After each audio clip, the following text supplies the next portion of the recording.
દર્શક મિત્રો, હું પરેશ ચૌહાણ, આપ નિહાળી રહ્યા છો લીડ મહુવા ન્યૂઝ. સમાચારોમાં આપનું સ્વાગત છે. હવે સમાચારો નિહાળીશું વિસ્તારપૂર્વક. મહુવાના તલગાજડાના પાટિયા પાસે એક લોડિંગ રિક્ષાએ શ્રમજીવી પરિવારને અડફેટે લેતા એક બાળકીનું મોત નીપજ્યું તો 3 થી 4 વ્યક્તિઓને નાના મોટી ઈજાઓ થવા પામી.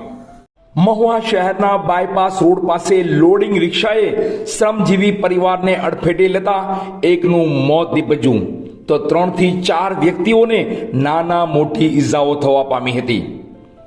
બનાવની જાણવા મળતી વિગતો અનુસાર ભાવનગર જિલ્લાના મહુવા શહેરના બાયપાસ રોડ પર તલગાજડા ગામના પાટિયા પાસે એક શ્રમજીવી પરિવાર ઊભો હતો. તે સમયે અહીંથી પસાર થઈ રહેલ લોડિંગ રિક્ષાએ રોડ પાસે ઊભેલા શ્રમજીવી પરિવારને અડફેટે લેતા એક માસૂમ બાળકીનું મોત નીપજ્યું હતું. જ્યારે 3 થી 4 જેટલા વ્યક્તિઓને નાના મોટી તેમજ ગંભીર ઈજાઓ થતા તમામને લોંગડી 108 દ્વારા મહુવા શહેરની સરકારી હોસ્પિટલે સારવાર અર્થે ખસેડવામાં આવ્યા હતા. જેમાં એક બાળકીને ગંભીર ઈજાઓ થયેલ હોય ફરજ પરના તબીબે તપાસી અને તેને મૃત જાહેર કરી હતી. બાળકીનું મોત થતા શોકનું મોજું ફરી વળ્યું હતું.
સરકારી હોસ્પિટલ અને સદભાવના હોસ્પિટલ ખાતે ભીમ 11ના તહેવારમાં કોઈ કેરી ખાવાથી વંચિત ન રહે તેવા શુભ ભાવ સાથે મહુવાના એક સેવાભાવી યુવાને કેરીનું વિતરણ કર્યું હતું.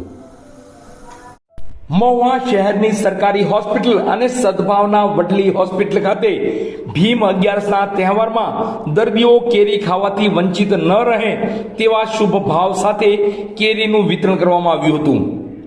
મહુવાના રહેવાસી એવા હેમલભાઈ રમેશભાઈ મહેતા અને તેમના પરિવાર દ્વારા વર્ષોથી પરંપરાગત રીતે હોસ્પિટલમાં દર્દીઓને અને ગરીબ લોકોને ભીમ 11ના દિવસે કેરી ખાવાથી વંચિત ન રહે તેવા શુભ ભાવ સાથે હર વર્ષે કેરીનું વિતરણ કરી રહ્યા છે. ત્યારે આ વર્ષે પણ આજે ભીમ 11 હોય મહુવા શહેરની સરકારી હોસ્પિટલ ખાતે કેરીનું વિતરણ કરવામાં આવ્યું હતું. ભીમ 11ના દિવસે કેરી ખાવાનું ઘણું જ મહત્વ રહેલું છે, પણ ગરીબ લોકો અને હોસ્પિટલમાં દાખલ થયેલા દર્દીઓ પરિસ્થિતિ અને આર્થિક સગવડતા ન હોવાને લીધે કેરી ખાઈ શકતા નથી. ત્યારે વર્ષોથી હેમલભાઈ મહેતાનો પરિવાર ગરીબોને અને હોસ્પિટલના દર્દીઓને જે કેરી વિતરણ કરે છે તે પરંપરાને આગળ ધપાવતા હેમલભાઈ મહેતાએ આજે ભીમ 11ના શુભ દિવસે મહુવા શહેરની સરકારી હોસ્પિટલ અને વડલી ખાતે આવેલ સદભાવના હોસ્પિટલ ખાતે દર્દીઓ અને તેમના સગા સંબંધીને કેરી આપવામાં આવી હતી. તો દર્દીઓ અને તેમના સગા સંબંધી પણ ભીમ 11ના દિવસે હોસ્પિટલમાં કેરી મળતા આનંદિત થઈ ઉઠ્યા હતા. રમેશભાઈ મહેતા ભીમ 11 નિમિત્તે કેરી વિતરણ કરવામાં આવેલ છે. મહુવા હોસ્પિટલ, સદભાવના હોસ્પિટલ દર વર્ષે આવી રીતે અમે 11ને દી કેરી વિતરણ કરીએ જ છીએ.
ભાલિયા પરિવારના તેજસ્વી તારલાઓને સન્માનિત કરવા છઠ્ઠા ઇનામ વિતરણ કાર્યક્રમનું આયોજન મોટી જાગધાર ખાતે કરવામાં આવ્યું હતું, જેમાં ખાસ મહુવાના ધારાસભ્ય શિવાભાઈ ગોહિલ અને ભાજપા જિલ્લા પ્રમુખ આરસી મકવાણા ખાસ ઉપસ્થિત રહ્યા હતા.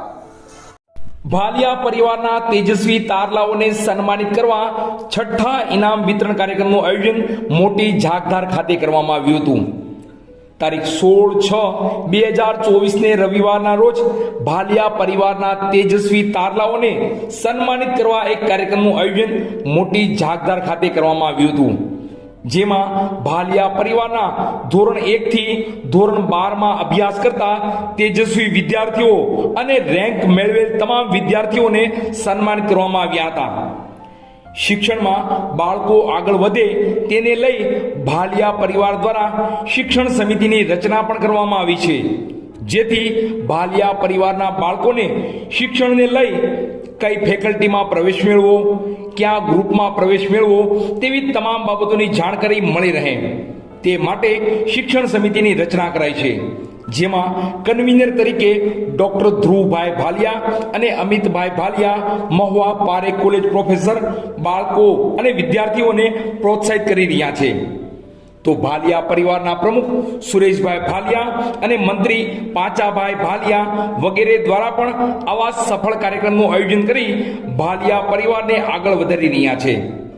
તો આ કાર્યક્રમમાં ખાસ મહુવાના ધારાસભ્ય શિવાભાઈ ગોહિલ, ભારતીય જનતા પાર્ટી જિલ્લા પ્રમુખ આરસી મકવાણા, મહુવા તાલુકા પંચાયતના પ્રમુખ દુલાભાઈ ભાલિયા, બાબુભાઈ જેઠવા, રમેશભાઈ ડાભી, ઘેલાભાઈ મકવાણા, એસબીઆઈ ભાવનગરના મેનેજર મીઠાભાઈ ભાલિયા, જીજ્ઞાબેન ભાલિયા, તો આરએફઓ અરવિંદભાઈ ભાલિયા, શક્તિભાઈ ભાલિયા, તો સિંચાઈ વિભાગના ક્લાસ 1 ઓફિસર રાણાભાઈ ભાલિયા ખાસ ઉપસ્થિત રહ્યા હતા.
બસ સમાચારોમાં અત્યારે આટલું જ. ફરી સમાચારો સાથે કાલે મળશું. ત્યાં સુધી હું પરેશ ચૌહાણ અને લીડ મહુવા ન્યૂઝની સમગ્ર ટીમ શુભરાત્રી.